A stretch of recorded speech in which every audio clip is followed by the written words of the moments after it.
Hello, friends. This is Pastor P again.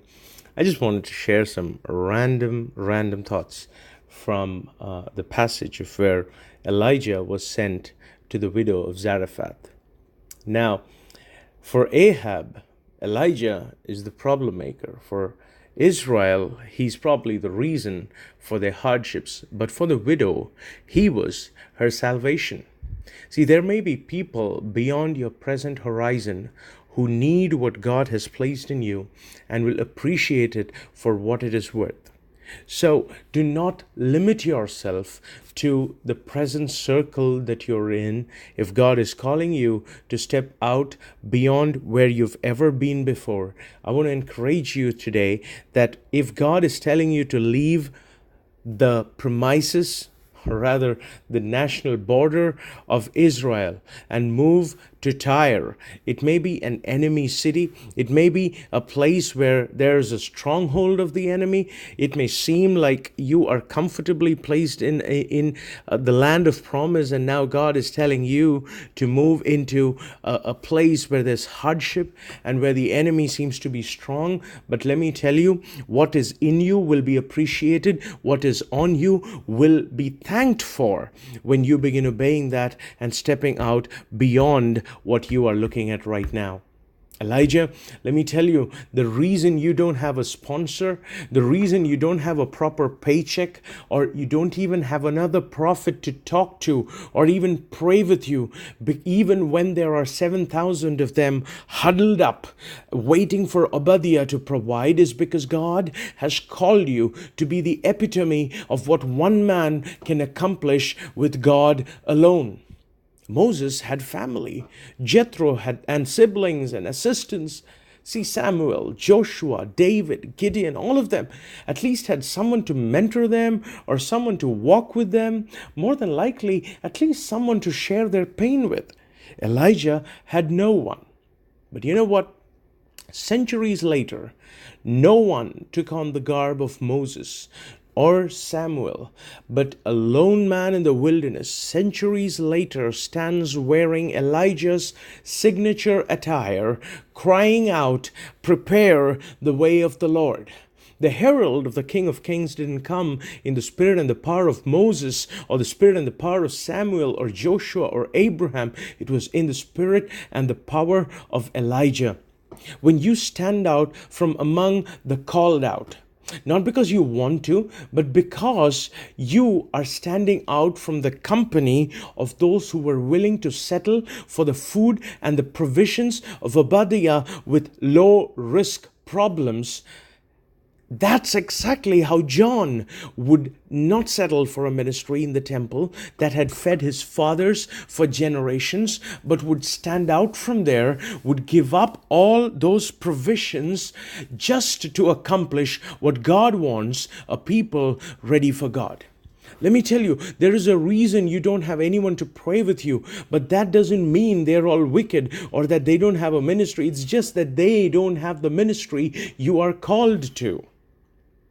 But now, let me go on to the widow of Zarephath specifically. Now see, the widow of Zarephath, God says to Elijah, "I have commanded a widow," which means she already received the command. Now, I'm just reflecting on this, but she already received a command from God promising that a man of God is going to come and that she has to provide for him. Obviously, in her mind, obviously, if I were her, I would be like, wow, which means God is going to send provision as well, because if he gives you a ministry, he gives you the provision as well. But now, it's been day 1, day 2, day 3. They say it takes around 3 days for a person to travel from Kerith to Zarephath. And now she's running out of provision. She has only enough flour to bake one bread.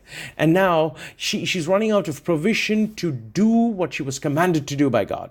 Have you been there where God asked you to do something, gave you a mandate, but now, let alone fulfill the mandate and the ministry, your very life seems to be hanging in the balance? You were called to scale the Everest, and now you find yourself struggling to stay afloat in the ocean. Does it seem that maybe it was not God who called you? God wants you to know that His promise is not going anywhere. It's just that God's promise comes with a sort of an activation date. Now, think about this. If someone gives you a post-dated check, just knowing that it is for you and knowing the amount it is written out for doesn't always end up with a positive result if you don't know that the date is set for a different year. If you have a post-dated check for 2020, you probably are not going to succeed in encashing it today.